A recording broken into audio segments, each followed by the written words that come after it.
जय हिंद दोस्तों, त्रिशूल संस्थान के YouTube चैनल पे आपका स्वागत है। आज हम लोग बायोलॉजी में चैप्टर वाइज, तो आज हम लोग बायोलॉजी का चैप्टर जो है एनिमल जगत, एनिमल किंगडम यानी जंतु जगत, उसको लेकर के आए हैं। और ये बहुत ही इम्पोर्टेंट है आर्मी नर्सिंग के पॉइंट ऑफ व्यू से।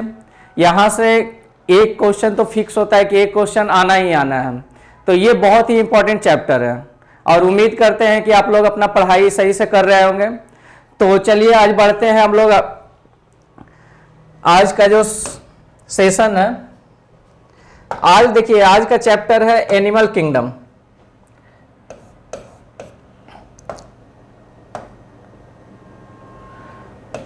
एनिमल किंगडम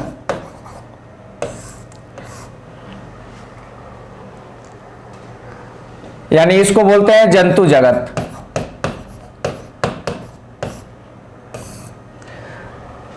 तो देखिए, आर.एच. व्हिटकर साहब ने जितने भी सजीव है उसको 5 भागों में, किन्होंने, आर.एच. व्हिटेकर ने जितने भी सजीव जगत है उसको 5 भागों में बांट दिए थे, यानी 5 किंगडम में बांट दिए थे। वो किंगडम क्या क्या है? मोनेरा, दूसरा प्रोटिस्टा, तीसरा हो जाएगा कवक, चौथा हो जाएगा पादप और 5वां हो जाएगा जंतु जगत। तो आर.एच. व्हिटकर साहब ने जो जितने भी सजीव है, एक निर्जीव हो गया और एक सजीव हो गया, तो सजीव का जो क्लासिफिकेशन किए, तो जितने भी सजीव जगत है उसको 5 वर्गों में, 5 किंगडम में बांट दिए हैं। ये क्या है? 5 किंगडम। 5 किंगडम में एक हो गया मोनेरा, प्रोटिस्टा, कवक, पादप और जंतु जगत। तो आज हम लोग इसी जगत को, यानी जो जंतु जगत है, इसको डिटेल में पढ़ेंगे। अब जंतु में भी देखिए कुछ अलग जंतु है, कोई केचुआ है, हम लोग इंसान भी जंतु में आएंगे, बाघ हो गया, शेर हो गया, हाथी हो गया। क्या सभी एक जैसे हैं? तो सबको एक जगह तो नहीं रख सकते हैं। तो जंतु जगत में भी आगे क्या है, इसका डिवीजन कर दिया गया है, उसको फाइलम में बांट दिया गया है। ठीक है, तो देखिए जंतु जगत, जितने भी जंतु जगत होगा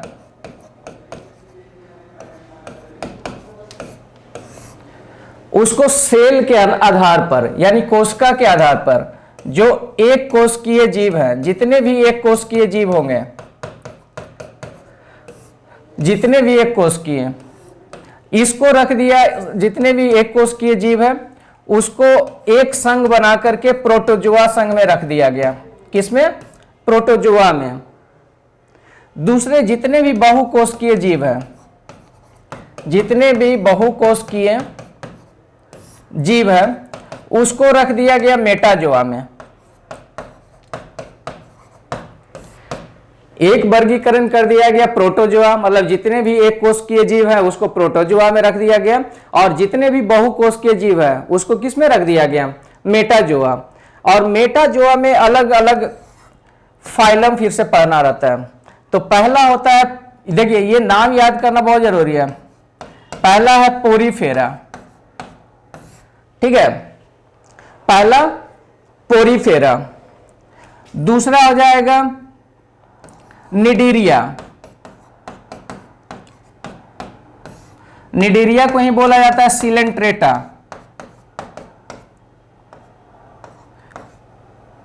सिलेंट्रेटा। देखिए अभी तक हम लोग क्या पढ़े? जंतु जगत। तो जितने भी एक कोशिकीय उसको प्रोटोजोआ में, और जितने भी बहुकोशिकीय है उसको रख दिए मेटाजोआ। और मेटाजोआ में बहुत सारा फाइलम है, टोटल ऐसे 11 फाइलम है, लेकिन आप लोग को 9 फाइलम पढ़ना है, तो हम लोग 9 का ही जिक्र करेंगे। पहला हो जाएगा पोरीफेरा, दूसरा क्या हो गया? निडेरिया, तीसरा हो जाता है प्लेटेहेल्मिन्थीज।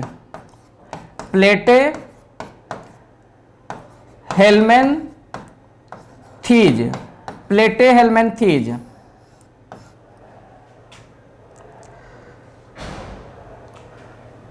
देखिए चौथा, पहला ये हो गया पोरीफेरा, दूसरा हो गया निडेरिया, तीसरा हो गया प्लेटेहेलमिन्थेस, चौथा होता है एस्क्लेहेलमिन्थेस, एस्क्लेहेलमिन्थेस, एस्क्लेहेलमिन्थेस।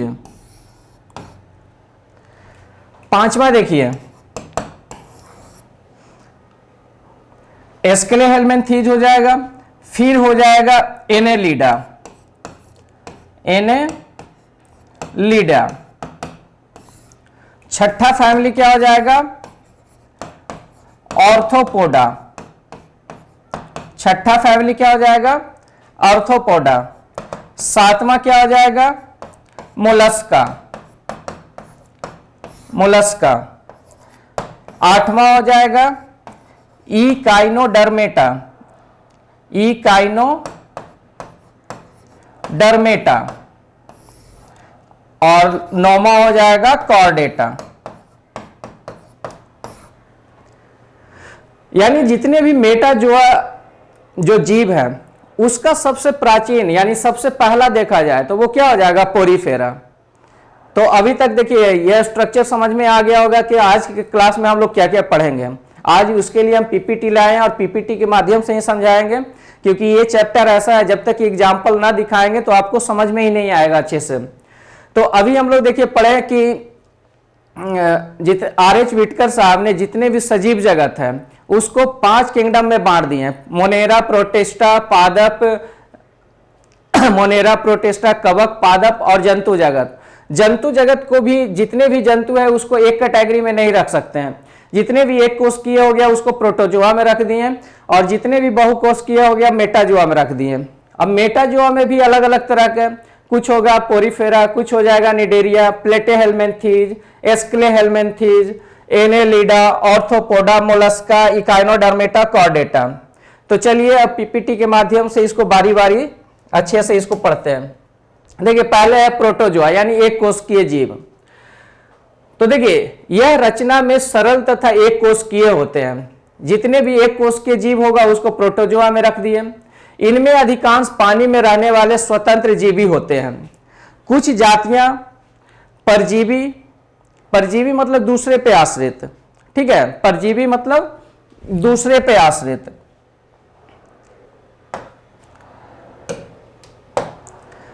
देखिए इसमें मेन जो आपका आता है क्वेश्चन वो आता है आपके एग्जाम्पल से। तो एग्जाम्पल याद करना नहीं भूलना है, इसलिए जितने भी एग्जाम्पल है उसको हम हाईलाइट कर दिए हैं। तो देखिए प्रोटोजोआ, इसमें जो एग्जाम्पल होगा अमीबा, अमीबा। तो अमीबा जानते हैं कि ये अमीबा एक कोशिकीय जीव होता है। ये जो चलता है जितने भी चीज करता है वो ये किससे करता है? खाना खाएगा तो ये किससे करेगा? कुटपाद से, ठीक है। दूसरा होता है पैरामीशियम। तो पैरामीशियम जो होता है ये चप्पल के आकार का होता है, ऐसा पैरामीशियम चप्पल के आकार का होता है। तीसरा है यूग्लिना और चौथा है एसिटेबुलेरिया। यानी एक कोशिकीय जितने भी जीव है उसमें सबसे बड़ा जो होता है, एक कोशिकीय में सबसे बड़ा जो होगा वो कौन होता है? एसिटेबुलेरिया होता है। एक कोशिकीय जीव में सबसे बड़ा होगा एसिटेबुलेरिया। और यूग्लिना, तो यूग्लिना के बारे में पहले भी बताया हुए हैं कि ये पादप और जंतु जगत का क्या होता है? योजक कड़ी होता है, क्योंकि इसमें कुछ गुण होते हैं पादप वाले भी होते हैं और कुछ जंतु वाले भी। तो पादप और जंतु का जो योजक कड़ी हो जाएगा वो क्या हो जाएगा? यूग्लिना। तो बच्चों इसका एग्जाम्पल जरूर से याद कर लेना। प्रोटोजोआ, देखिए प्रोटोजोआ में कौन कौन सा हो गया? अमीबा, पैरामीशियम, पूछेगा कि चप्पल के आकार का जीव कौन सा होता है तो पैरामीशियम। यूग्लिना, यूग्लिना ये ग्रीन कलर का होता है। ये एसिटेबुलेरिया, चलिए देखिए इसमें एग्जाम्पल से ये समझाया। देखिए ये है अमीबा, ये हो जाएगा आपका यूग्लिना। ये क्या है? यूग्लिना।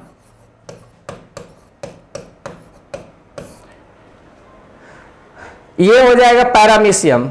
देखिए इसका जो आकार होगा वो ऐसे चप्पल के आकार का होगा ये। और ये जो दिख रहा है ये क्या है? एसिटेबुलेरिया है। यानी एक कोशिकीय जीव में सबसे बड़ा जो हो जाएगा एसिटेबुलेरिया। चलिए नेक्स्ट, अब देखिए एक कोशिकीय जीव जो प्रोटोजोआ है उसको हम लोग कर लिए। अब मेटाजोआ में यानी जो मल्टी सेलुलर जो जीव हो जाएंगे, बहुकोशिकीय जीव, उसमें जो सबसे प्राचीन होता है, सबसे प्राचीन होता है पोरीफेरा। ये देखिए ये किसी पहाड़ पे इस तरह से ये रहता है, ये अटैच रहता है, मतलब ये एक जगह से दूसरे जगह चल भी नहीं सकता है, ये ऐसा जीव होता है। यानी सबसे प्राचीन बोल सकते हैं, जितने भी बहुकोशिकीय जीव है उसमें सबसे पुराना। हम लोग ये जो नाम याद करते हैं पहले पोरीफेरा, तो ऐसे ही सीक्वेंस में याद करना है, क्योंकि जो पहला जंतु होगा वो सबसे प्राचीन होगा, सबसे पहला होगा। तो देखिए ये एक कोशिकीय जीव जो है वो पोरीफेरा। देखिए पोर्स का मतलब ही होता है छिद्र। पोर का मतलब क्या होता है? छिद्र। तो इसके पूरे शरीर में ऐसे ऐसे छिद्र पाया जाएगा। इस छिद्र को बोला जाता है ऑस्टिया। इस छिद्र को क्या बोला जाता है? ऑस्टिया। आप घर में देखे होंगे, आप स्नान करते समय, आजकल तो सारा आर्टिफिशियल आ गया है, तो स्पंज करते समय जो अपने बॉडी को जो रगड़ते हैं साफ करने के लिए, तो पहले के जमाने में इसी जीव पोरीफेरा का जो एग्जाम्पल हुआ करता था, यानी पोरीफेरा का जो जीव हुआ करता था यूएस्पोंजिया, तो उसी से लोग पहले स्नान करते थे। तो इसके छिद्र को क्या बोलते हैं? ऑस्ट्रिया। यहीं से पानी अंदर जाएगा और यहां से पानी बाहर निकल करके दूसरे जगह चल जाएगा।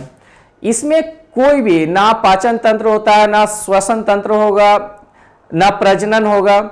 जितना भी चीज होगा वो एक ही माध्यम से होता है, मतलब पानी इधर से आ रहा है और तो उसी में जो भी चीज खाना होगा उसको पकड़ लेगा और पानी फिर बाहर चला जाएगा। तो इसको बोलते हैं कैनाल सिस्टम। जैसे नहर होता है ना, कैनाल, पानी आ रहा है, तो एक ही सिस्टम के द्वारा इसमें सारा घटना होता है, चाहे प्रजनन का घटना हो, चाहे भोजन करने का घटना हो, जो भी चीज घटना है वो एक ही सिस्टम के द्वारा होगा, कैनाल सिस्टम के द्वारा।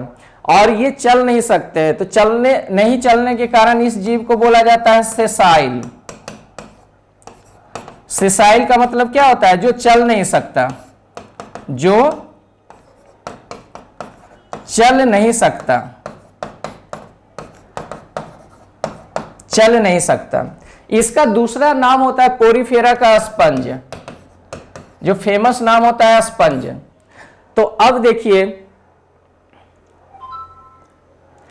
पोरीफेरा, देखिए यहां पे एक लिखा हुआ है ना कि उसके छिद्र को क्या बोला जाता है? ऑस्टिया बोला जाता है। उसके छिद्र को क्या बोला जाएगा? ऑस्टिया बोला जाता है। यहां पे देखिए लिखा हुआ है ऑस्टिया। ऑस्टिया के अंदर जो पूरा खाली जगह है उसको बोला जाता है स्पॉन्जोसील बोला जाता है। और ऊपर का जो ये गेट है, ऊपर में ये जो दरवाजा है, उसको बोला जाता है ऑस्कुलम। उसको बोला जाता है क्या? ऑस्कुलम। ये है स्पॉन्जोसील, स्पॉन्जोसील। और ये जो पूरा छिद्र दिख रहा है उसको बोलते हैं ऑस्टिया। और ये इसमें जितना भी काम होगा वो नलिका प्रणाली यानी कैनाल सिस्टम के द्वारा होगा। अब देखिए मेन होता है इसका एग्जाम्पल। तो पोरीफेरा से संबंधित देखिए एग्जाम्पल क्या क्या हो जाएगा। हम बोले कि इसका दूसरा नाम होता है क्या? स्पंज। तो स्पंज से मिलता जुलता ही इसका एग्जाम्पल होगा स्पॉन्जिला। तो पोरीफेरा का देखिए पहला एग्जाम्पल क्या हो गया? पहला उदाहरण स्पॉन्जिला। इसमें भी देखिए दूसरा होता है यूस्पोंजिया, जिसको बोलते हैं बाथ स्पंज, यानी स्नान करने में, नहाने में ये मदद होता है। ठीक है, मतलब जिससे स्नान किया जाता है। तीसरा है साइकन। देखिए कैसे याद करना है। पोरीफेरा, तो पोरीफेरा में पोरीफेरा, पोर का मतलब ये होता है छिद्र, तो इसमें बहुत सारे छिद्र होने के कारण इसको एक स्पंज नाम दे दिया गया। और जितने भी इसके एग्जाम्पल हो गए उसमें स्पंज लगा रहेगा, यूस्पोंजिया, स्पॉन्जिला और साइकन। देखिए साइकन नाम को क्यों, कैसे रिलेट कर लेंगे? ये जो जंतु है वो एक ही जगह पड़ा रहता है, मतलब एक जगह से दूसरे जगह नहीं जाता है। तो जैसे घर में होता है ना कि नई दुल्हन है तो वो एक जगह बैठी रहेगी, एक जगह से दूसरे जगह नहीं जाती है। तो उसको क्या बोलते हैं, साई। साई मतलब शर्मिला, तो इसमें क्या हो जाएगा, साइकन।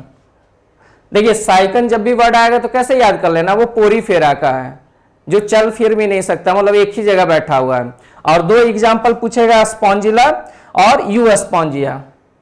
तो पोरीफेरा से आपको तीन ही एग्जाम्पल मेन याद रख लेना है, स्पॉन्जिला, यू स्पॉन्जिया और साइकन।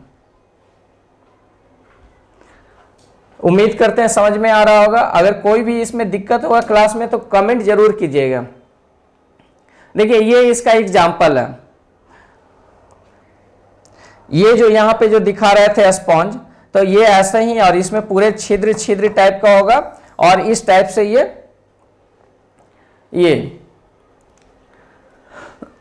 ये सारे एग्जाम्पल किसके हैं, पोरीफेरा के। चलिए नेक्स्ट है, दूसरा जो हो जाएगा, दूसरा जो फाइलम हो जाएगा वो क्या हो जाएगा, निडेरिया, यानी इसको बोलते हैं सिलेंटेटा। पहला हो गया पोरीफेरा और दूसरा हो जाएगा निडेरिया। अब देखिए निडर, नाम से ही लग रहा है निडर है ये।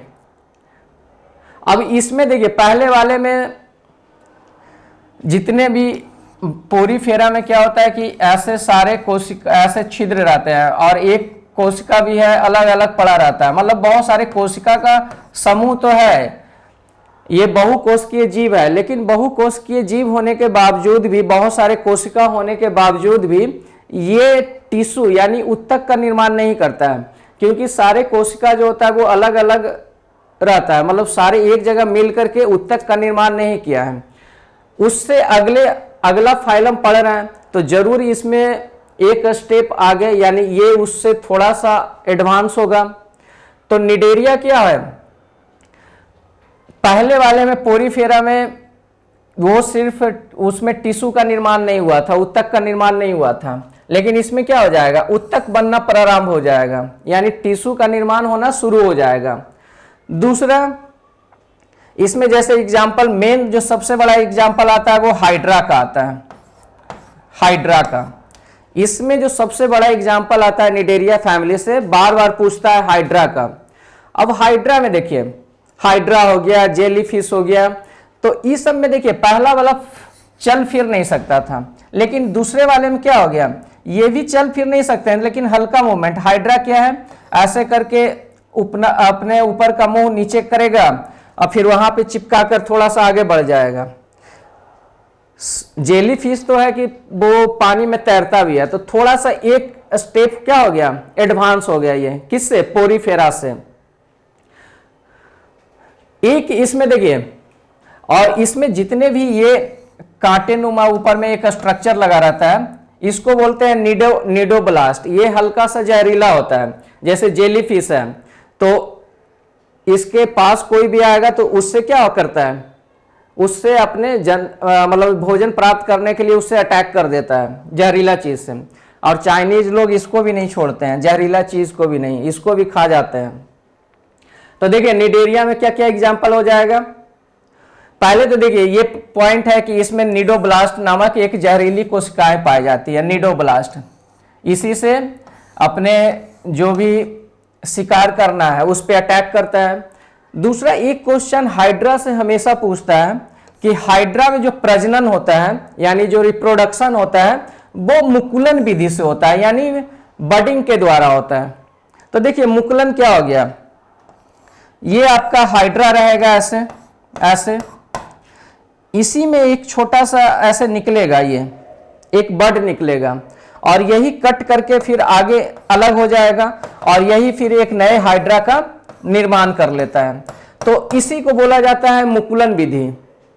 तो हाइड्रा से एक क्वेश्चन बार बार पूछते रहता है कि हाइड्रा में जो प्रजनन होता है वो किस विधि के द्वारा होता है। तो क्या बोलेंगे उसको बच्चों, प्रजनन विधि। वो इंग्लिश में बोलते हैं बडिंग, बडिंग के द्वारा।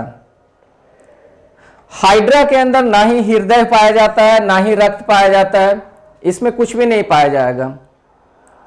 ये समझिए कि अब देखिए निडेरिया का देखिए एग्जाम्पल कौन कौन हो जाएगा। पहला हो गया हाइड्रा, दूसरा हो जाएगा जेलीफिश, जेलीफिश का ही दूसरा नाम है ऑरेलिया, इसके अलावा मूंगा और सी एनीमोन।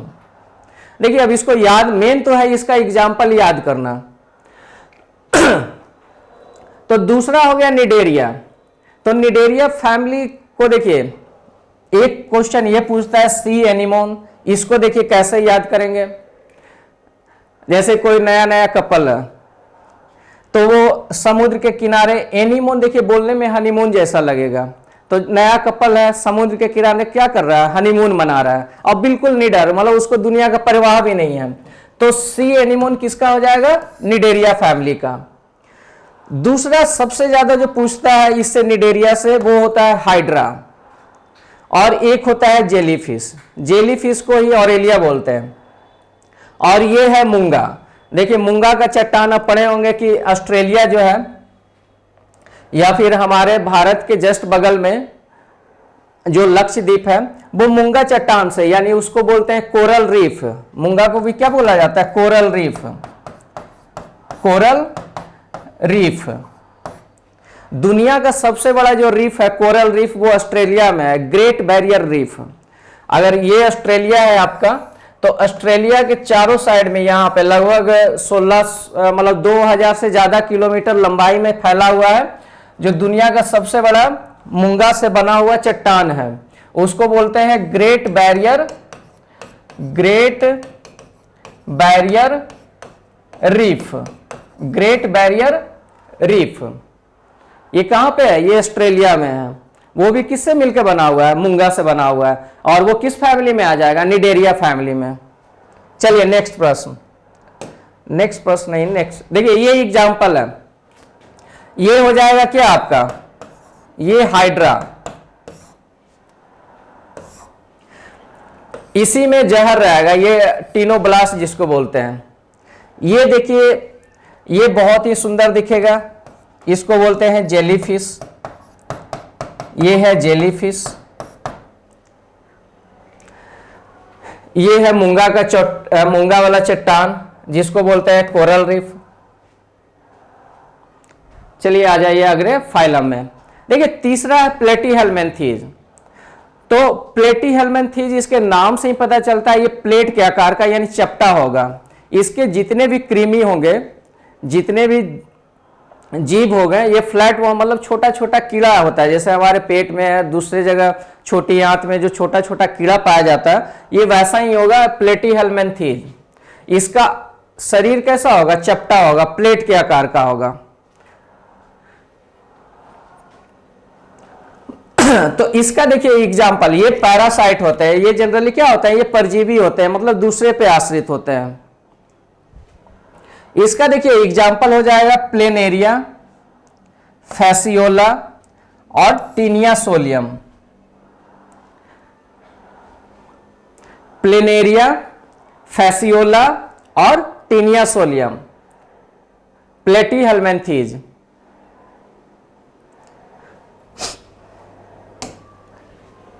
देखिए उसको पिक्चर से देखिए समझ लीजिए। देखिए प्लेनेरिया, ये जितने भी देखिए जीव दिख रहा होगा वो प्लेट यानी एकदम चिपटा, जैसे पेज होता है, जैसे पत्ता होता है, तो वैसे ही क्या रहेगा, वो चिपटा रहेगा। तो ये हो गया प्लेनेरिया, ये हो गया फैसियोला और ये हो गया टीनिया सोलियम। ये है टीनिया सोलियम। चलिए नेक्स्ट, चौथा है एस्क्लेहेल्मिन्थीज। इससे पहले पढ़े हम लोग प्लेटीहेल्मिन्थीज। तो प्लेटीहेल्मिन्थीज कैसा था, जैसे हमारा हाथ है ऐसे चपटा है, जैसे पत्ता होता है चपटा, वैसा ही है। लेकिन एस्क्लेहेल्मिन्थीज क्या होगा, ये राउंड वॉर्म होगा, ये गोल कृमि होगा। ये क्या होगा, ये गोल कृमि होगा। गोल कृमि कहने का मतलब ऐसा है, जीव गोल नहीं होगा, उसका जो आकार होगा, अगर ऐसे कट किए, कट करेंगे तो बीच ये जो दिखेगा वो गोल तरह गोल दिखेगा, ठीक है। इस संघ को निमेटोडा भी बोला जाता है। एस्क्लेहेल्मिन्थीज का दूसरा नाम क्या होता है, निमेटोडा भी होता है। और ये गोल कृमि की भी संज्ञा प्रदान की गई है। ये जंतु जो होते हैं वो एक लिंगी होते हैं। एक लिंगी कहने का मतलब इसका मेल यानी पुरुष अलग होगा और महिला अलग होगी। इसमें देखिए दो एग्जाम्पल इंपॉर्टेंट है, एक है एस्कैरिस और दूसरा है बुचेरिया। एक है एस्कैरिस और दूसरा क्या है, बुचेरिया, एस्क्लेहेलमिंथेज। ये सब एक बार पढ़ लेना है, ध्यान में रखना है। लेकिन ज्यादा क्वेश्चन देखिए आपको स्टार्टिंग में एक निडेरिया जो बताया जहां से हाइड्रा था वो बहुत इंपॉर्टेंट है, पोरीफेरा से बहुत बार एग्जांपल पूछेगा, और इसके बाद एनालिडा, ऑर्थोपोडा, मोलस्का, यहां से बहुत ज्यादा क्वेश्चन पूछते हैं। देखिए राउंड वॉर्म जो बोल रहे हैं एस्कैरिस, यहाँ पे ये दिखने में लंबा है लेकिन जब इसका कट करेंगे ऐसे भाग को तो क्या हो जाएगा, ये गोल तरह का दिखेगा। और उससे पहले जो पढ़े प्लेटेहेलमिंथेज तो वो ऐसे चपटा का आकार का, उसका कट भी करेंगे तो वो चपटा ही दिखेगा। चलिए नेक्स्ट देखिए एनेलिडा, जो पांचवा फाइलम है वो क्या है, एनेलिडा। इसका जो शरीर होता है वो खंड में बटा हुआ रहता है, ऐसे ऐसे करके। एनेलिडा फैमिली में जो इसका शरीर होता है वो क्या होता है, खंड में बटा हुआ रहता है। इसमें पाचन, उत्सर्जन, जनन व तंत्रिका तंत्र ये सभी पाए जाएंगे। ये इसका एक क्वेश्चन पूछते रहता है एनेलिडा से कि इसका उत्सर्जी अंग कौन सा है। उत्सर्जी यानी उत्सर्जन जो जिससे करता है तो उसको बोलते हैं नेफ्रेडिया। उसको क्या बोलते हैं, नेफ्रेडिया। इसमें जो मेन एग्जाम्पल होगा वो तीन मेन एग्जाम्पल है। इसको देखिए पहले भी क्लास में याद करवा चुके हैं जिसमें एमसीक्यू लाए थे, तो उसमें देखिए याद करवाए थे कैसे, एनेलिडा जो है, एनेलिडा, तो इसमें देखिए यहां पे अ आकार है, यहां पे अ आकार है, तो उसी से मिलता जुलता देखिए जोंक, इसमें भी देखिए ऊपर में अ आकार आ जाएगा। दूसरा हो जाएगा नेरिस,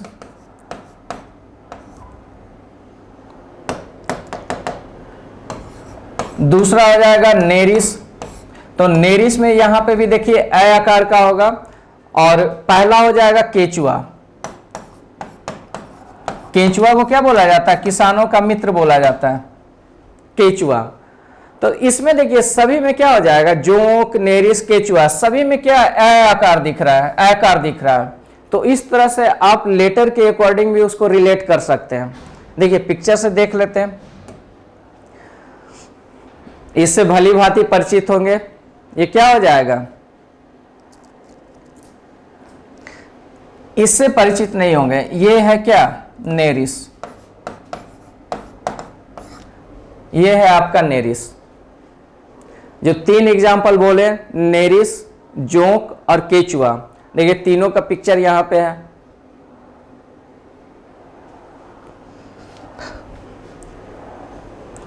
चलिए देखिए नेक्स्ट,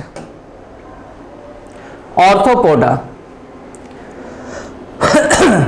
ऑर्थोपोडा जितने भी हम लोग 9 फाइलम पढ़ रहे हैं उसमें सबसे बड़ा जो फाइलम बोला जाता है, सबसे बड़ा फाइलम यानी जो सबसे बड़ा संघ है वो कौन है, ऑर्थोपोडा है। पूछेगा कि जंतु जगत में सबसे बड़ा संघ कौन सा है, तो वो क्या हो जाएगा, ऑर्थोपोडा। जितने भी कीड़ा मकोड़ा यानी जितने भी इंसेक्ट है, इंसेक्ट वाला जितना भी जीव है वो सब किस में आ जाएंगे, ऑर्थोपोडा में।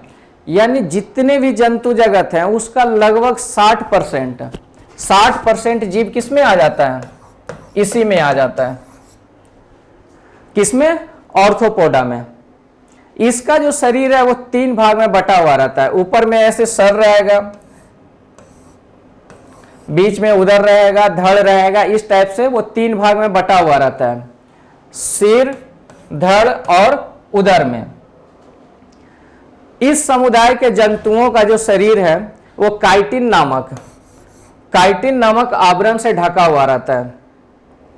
रुधिर परिवहन तंत्र खुला रहता है, यानी देखिए सर्कुलेटरी सिस्टम जो होता है यानी रुधिर परिसंचरण तंत्र वो 2 तरीके से होता है। हम लोग में जो परिसंचरण तंत्र होता है वो नस के अंदर होता है, ये ऐसे नस रहेगा और उसमें से ऐसे ब्लड फ्लो करते रहेगा, उसमें से ब्लड ऐसे बहेगा, ठीक है, नस के अंदर। तो हम लोग में जो पाया जाता है वो बंद परिसंचरण, यानी रुधिर का जो है ये क्लोज वाला, क्लोज सर्कुलेटरी सिस्टम बोलते हैं। और जैसे तिलचट्टा हो गया, कॉकरोच, ये सब हो गया, तो उस समय देखिएगा कि कॉकरोच को उल्टा करके देखिएगा तो उसमें देखिएगा कि जो ब्लड फ्लो हो रहा है वो दिखेगा आपको, वो किसी नस के माध्यम से नहीं होगा। तो इसमें जो रुधिर परिवहन होता है वो कैसा होता है, खुला होता है, खुला होगा, क्लोज नहीं होगा। हम लोग में बंद वाला होता है। इसमें देखिए आसपास में जितना भी कीड़ा मकोड़ा हर चीज देख रहे हैं वो सारा का सारा किस में आ जाएगा, ऑर्थोपोडा में। देखिए बिच्छू, खटमल, झींगा, झींगा एक मछली होता है, मच्छर, मकड़ी, केकड़ा, तिलचट्टा, तिलचट्टा को ही कॉकरोच बोलते हैं। इसके हृदय में 13 चैम्बर होते हैं। इसके हृदय में कितना होता है, 13 चैम्बर होता है। तितली और मधुमक्खी, ये सारा एग्जाम्पल हो जाएगा किसका, ऑर्थोपोडा का। चलिए देखिए पिक्चर से देख लीजिए। इसमें बिच्छू हो गए, खटमल हो गए, झींगा हो गया, झींगा मछली हो गया, मच्छर हो गया, तिलचट्टा हो गया, कॉकरोच हो गया, तितली हो गया, मधुमक्खी हो गया, केकड़ा हो गया, मकड़ी हो गया। इस तरह का जितना भी आप आसपास में देखते हैं कीड़ा मकोड़ा जितना भी, वो सब किस में आ जाएगा, ऑर्थोपोडा में आ जाएगा। चलिए नेक्स्ट है, देखिए मोलस्का। अगला जो फाइलम है वो क्या है, मोलस्का। देखिए अभी इससे पहले जो पढ़े ऑर्थोपोडा, वो जितने भी जंतु जगत है उसका सबसे बड़ा संघ कौन सा था, ऑर्थोपोडा। लेकिन सिर्फ पानी का पूछेगा सिर्फ पानी का पूछेगा कि पानी में सबसे बड़ा जो जगत कौन सा है, तो पानी में जो सबसे बड़ा जगत हो जाएगा वो कौन हो जाएगा, मोलस्का। इसका शरीर होता है मुलायम। देखिए म से मोलस्का और म से मुलायम, इसका शरीर मुलायम होने के कारण ही इसको बोल दिया गया है मोलस्का। इस फैमिली का नाम पड़ गया है मोलस्का, क्योंकि इसका शरीर जो होता है एकदम मोलू गोलू, गोलू मोलू जो बोल सकते हैं, एकदम मुलायम होता है ये। और ये मुलायम शरीर को ऊपर से एक मेंटल नाम का स्ट्रक्चर होता है जो कैल्शियम कार्बोनेट को रिलीज करता है, और ऊपर से एक कड़ा आवरण उसको ढके रहता है। जैसे देखे होंगे घोंघा में, घोंघा में कैसा देखे होंगे कि घोंघा में देखे होंगे कि इस टाइप से उसका मुलायम शरीर है, ऊपर से ऐसे एक कैल्शियम कार्बोनेट का वो उस पे एक हार्ड कवर लगा रहता है, शरीर उसका बहुत मुलायम होगा। इसमें जो सबसे ज्यादा एग्जाम्पल पूछने वाला है वो है ऑक्टोपस। ऑक्टोपस इसी को बोला जाता है डेविल फिश। तो पूछेगा कि ऑक्टोपस डेविल फिश किसका एग्जाम्पल है, तो वो मोलस्का का। घोंघा किसका है, मोलस्का का। सीपिया किसका है, मोलस्का का। सीप मोलस्का का। इसका मुलायम शरीर देखिएगा कि मुलायम शरीर किसका है, घोंघा का भी देखिएगा मुलायम शरीर होगा, ऑक्टोपस, सीपिया और सीप। चलिए देखिए पिक्चर से देख लेते हैं। ये क्या हो जाएगा, ये है ऑक्टोपस, 8 पैरों वाला ऐसा, इसी को बोलते हैं devil fish. Devil fish octopus. ये हो जाएगा आपका घोंघा, ये हो जाएगा सीपिया और ये हो जाएगा सीप। चलिए नेक्स्ट है देखिए इकाइनोडर्मेटा। इकाइनोडर्मेटा में देखिए, इकाइनोडर्मेटा का मतलब क्या होता है, इकाइनो का मतलब हो गया हल्का सा कांटा, और डर्मेटा का मतलब हो गया स्किन यानी त्वचा। डर्मेटा का मतलब क्या हो गया, त्वचा।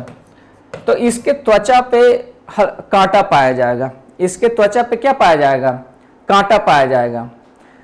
इस संघ के जितने भी सदस्य हैं वो क्या होता है, समुद्री होते हैं। इन जीवों की त्वचा पर क्या पाया जाएगा, कांटा पाया जाएगा। ये इसको पहचानने का मेन तरीका है, त्वचा पर कांटा पाया जाएगा।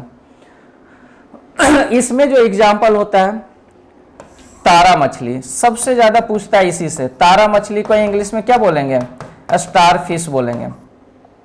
तारा मछली को क्या बोलेंगे, स्टार फिश। सी अर्चिन यानी समुद्री अर्चिन, समुद्री खीरा, ब्रिटल स्टार, ये कुछ और एग्जाम्पल है। लेकिन सबसे ज्यादा जो पूछता है क्वेश्चन वो किससे पूछेगा? स्टार फिश से, यानी तारा मछली। तारा मछली पे भी देखिएगा उसके त्वचा पे क्या होगा? हल्का सा कांटा पाया जाएगा। तो स्टार फिश किसका एग्जाम्पल हो जाएगा? इकाइनोडर्मेटा का। इकाइनोडर्मेटा में कौन कौन हो गया? तारा मछली यानी स्टार फिश, समुद्री अर्चिन, समुद्री खीरा, ब्रिटल स्टार। हाँ, एक चीज और, ये सब में देखिए फिश लगा हुआ है, तारा मछली, लेकिन ये सब मछली नहीं है, ये मछली में नहीं आएगा ये।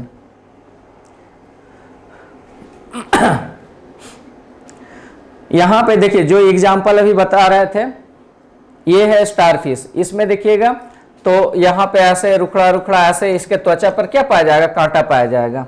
जितने भी देख रहे हैं उसके त्वचा पर क्या पाया जाएगा? कांटा पाया जाएगा।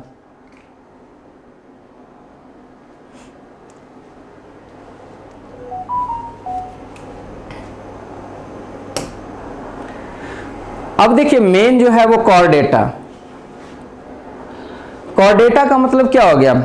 कि जिसके शरीर में अभी तक जितना भी पढ़ते आ रहे थे, अब देखिए अब हम लोग अगर रीढ़ की हड्डी पे बात करें कि अगर जीवों का बंटवारा करें कि वैसे जीव जिनमें बैकबोन है यानी रीढ़ का हड्डी है, तो रीढ़ की हड्डी को बोलते हैं कशेरुकी, कशेरुकी जीव है ना, कशेरुकी, इसको मतलब कॉर्डेटा बोलते हैं। और एक होता है अकशेरुकी, अकशेरुकी। तो अभी तक जितना भी पढ़ते आ रहे थे तो उसमें रीढ़ की हड्डी नहीं पाया जाता, तो वो सारे के सारे क्या हो जाएंगे? अकशेरुकी हो जाएंगे। और कॉर्डेटा क्या हो जाएगा? ये वाला जो फाइलम है ये हो जाएगा कशेरुकी, यानी इसके पीठ में रीढ़ का हड्डी यानी वर्टिब्रे पाया जाएगा। इसको भी आगे स्टडी करने के लिए इसको भी 5 क्लास में बांट दिया गया, इसको भी 5 क्लास में बांट दिया गया। तो देखिए 5 क्लास में इसको याद कैसे रखना है? कॉर्डेटा फैमिली में जो सबसे पहले जीव का विकास हुआ वो पानी में हुआ, यानी पानी में हुआ तो वो मछली। सबसे पहले जीव का विकास किस पे हुआ? पानी में। देखिए ये सीक्वेंस को ऐसे याद कर लेते हैं कि सबसे पहले देखिए पानी में मछली का उदय हुआ, उसमें से कुछ ऐसे मछली थे, सभी मछलियों का अलग अलग गुण होता है, उसमें से कुछ ऐसे मछली थे वो बार बार मतलब पानी से बाहर जंप कर रहे थे, मतलब पृथ्वी पर आ रहे थे। उसी में से आगे जाकर क्या हुआ? वो पृथ्वी पर भी रहना सीख लिया और पानी में भी। तो फिर अगला निर्माण हो गया किस चीज का? उभयचर का। उसी उभयचर में कुछ ऐसे भी हुए जो मतलब जमीन पर रेंगना सीख लिए, ठीक है। तो फिर विकास हुआ तीसरे का, किसका? सरीसृप का, यानी रेप्टाइल वर्ग का। उसी में कुछ उड़ना सीखा तो हो गया पक्षी का। और ये सरीसृप से ही दोनों बटा था, मतलब सरीसृप में ही कुछ उड़ना सीख गया तो वो पक्षी हो गया, और वही उसी रेंगने वाले में कुछ चलना सीख लिया, जिसको स्तनधारी वर्ग में करते हैं। तो ये एकदम ऐसे ही सीक्वेंस में याद रखना है। कैसे? मत्स्य, पहले क्या आया? मछली वाला वर्ग, फिर आया उभयचर, फिर आया सरीसृप, फिर चौथा आया पक्षी, और 5वां आया स्तनधारी यानी मैमल। देखिए ऐसे सीक्वेंस में याद रखने से क्या फायदा होगा? या ऐसे सीक्वेंस में याद रखने से देखिए पहला 3 जो है यानी मत्स्य, उभयचर और सरीसृप, ये हो जाएंगे cold blooded animal. Cold blooded animal यानी इसका जो ब्लड है वो कैसा होता है? ठंडा होता है।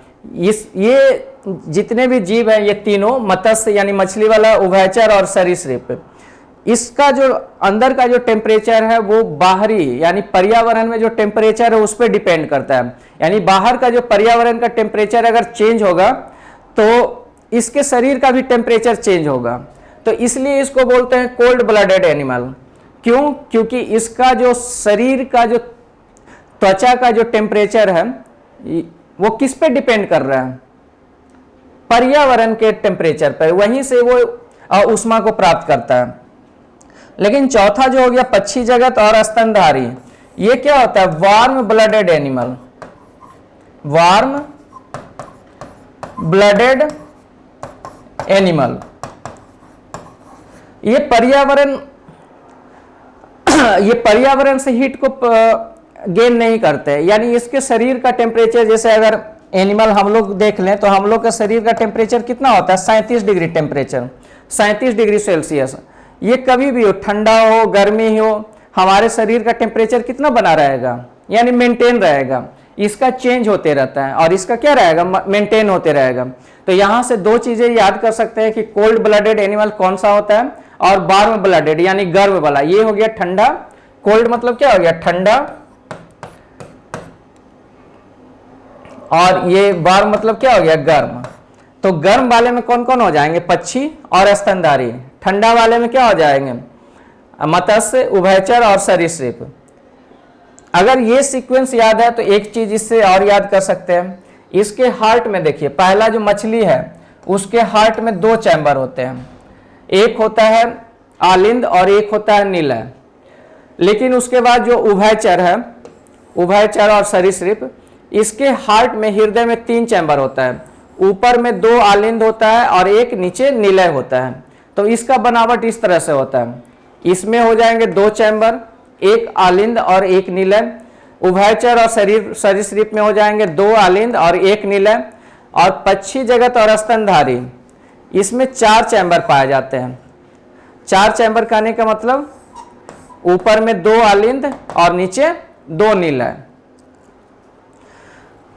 इससे भी देखिए मत्स्य वर्ग से, तो मत्स्य में तो बहुत सारे मछली का नाम आप ऐसे ही जानते होंगे, लेकिन कुछ कुछ ऐसे मछली हैं जैसे गैम्बूसिया। तो गैम्बूसिया मछली, ये सब याद कर लेना है। गैम्बूसिया,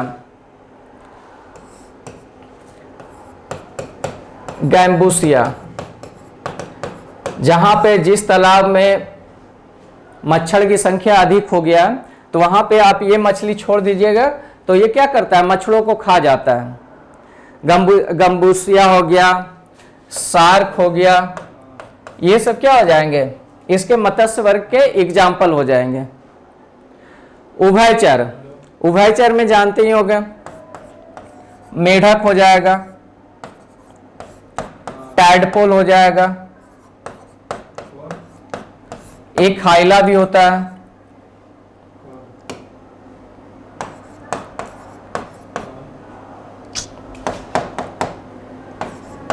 ये सभी एग्जाम्पल हो जाएंगे उभयचर का।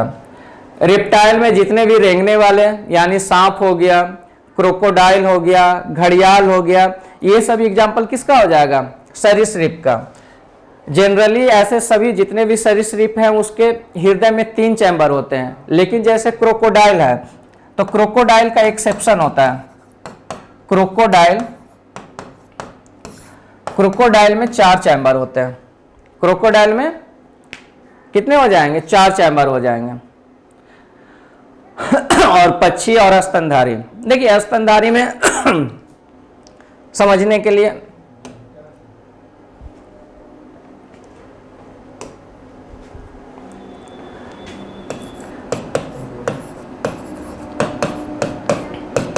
देखिए स्तनधारियों को भी आगे 3 भाग में बांट दिया जाता है। एक होता है प्रोटोथीरिया, प्रोटोथीरिया,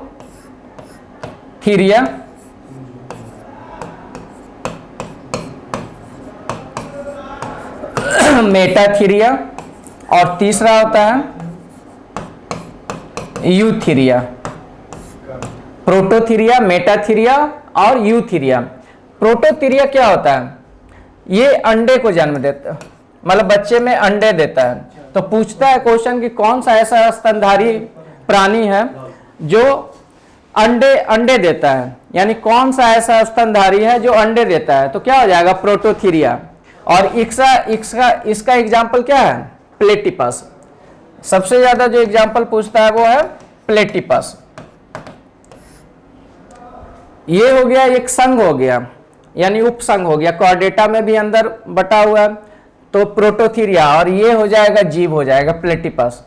मेटाथीरिया क्या होता है? ये अपरिपक्व बच्चे को जन्म देता है, ये क्या देता है, अपरिपक्व बच्चे को जन्म देता है। जन्म देने के बाद भी ये यहाँ पे थैले में बहुत दिन तक बच्चे को लेकर के घूमते रहता है। इसका देखिए एग्जाम्पल हो जाएगा कंगारू। इसका एग्जाम्पल क्या हो जाएगा, कंगारू। और यूथीरिया, यूथीरिया क्या होता है, ये परिपक्व बच्चे को जन्म देगा, परिपक्व बच्चे को जन्म देगा। और इसी में सारे जितने भी जीव जंतु है, मानव है, ये सब किस में आ जाएगा, यूथीरिया में। तो देखिए एक बार फिर से रिकॉल कर लीजिए कॉर्डेटा फैमिली को। देखिए कॉर्डेटा में 5 क्लास में इसको बांट दिया गया। पहला हो जाएगा मछली, उभयचर, सरीसृप, पक्षी और स्तनधारी। इसी में देखिए पहला जो 3 है, मत्स्य, उभयचर और सरीसृप, ये होता है कोल्ड ब्लडेड एनिमल। और नीचे वाला 2 हो गया यानी पक्षी और स्तनधारी, ये क्या हो जाएगा, वार्म ब्लडेड एनिमल। ये सीक्वेंस अगर याद रहेगा तो आप हृदय का चैम्बर भी आसानी से याद कर सकते हैं कि पहले वाले में 2 होता है, बाकी 2 में 3 होता है और बाकी 2 में 4 चैम्बर होते हैं। उसमें स्तनधारी जो हो गया, तो स्तनधारी को भी आगे 3 भाग में बांट दिया गया है, प्रोटोथीरिया, मेटाथीरिया, यूथीरिया। और प्रोटोथीरिया किसको बोलेंगे, जो अंडे को दे रहा है, यानी अंडा दे रहा है, अंडे से फिर बच्चा बनेगा, तो वो हो जाएगा प्लेटिपस। उसका एग्जाम्पल क्या हो जाएगा, प्लेटिपस। और मेटाथीरिया जो हो जाएगा, ये अपरिपक्व बच्चे को जन्म दे रहा है, तो ये हो जाएगा कंगारू। और यूथीरिया क्या होगा, जो बच्चे को जन्म दे रहा है। तो उम्मीद करते हैं कि देखिए ये क्लास पसंद आएगा। और इसमें देखिए मेन जो है वो एग्जाम्पल से रिलेटेड क्वेश्चन है, तो सबसे पहले एग्जाम्पल को याद कर लेना। और इस वीडियो से संबंधित अगर कुछ भी पूछना होगा तो आप कमेंट बॉक्स में जरूर लिखिएगा। तो चलिए मिलते हैं फिर नेक्स्ट टॉपिक। अगला भी टॉपिक वाइज ही लाएंगे, मिसलेनियस क्वेश्चन नहीं लाएंगे, टॉपिक ही ला करके टॉपिक वाइज कुछ टॉपिक को जो इंपॉर्टेंट है नर्सिंग पॉइंट ऑफ व्यू के लिए, वो हम इस तरह से ही टॉपिक ला करके करवा देंगे। तो चलिए मिलते हैं नेक्स्ट क्लास में। ठीक है बच्चों, जय हिंद।